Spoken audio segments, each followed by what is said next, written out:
আমি কেবল ডিউটি থেকে বেরোলাম, তো খানিকটা হেঁটে হেঁটে যেতে হবে, গিয়ে তারপরে অটোতে উঠব। এটা কিন্তু দিল্লি চেয়ার পার্ক।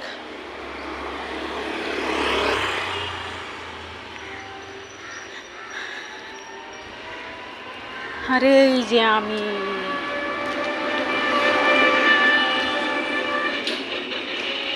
টোটো যাচ্ছে, কিন্তু এই টোটোটা আমার ঠিক যাব না, অন্য টোটোতে যেতে হবে আমাকে। চলো।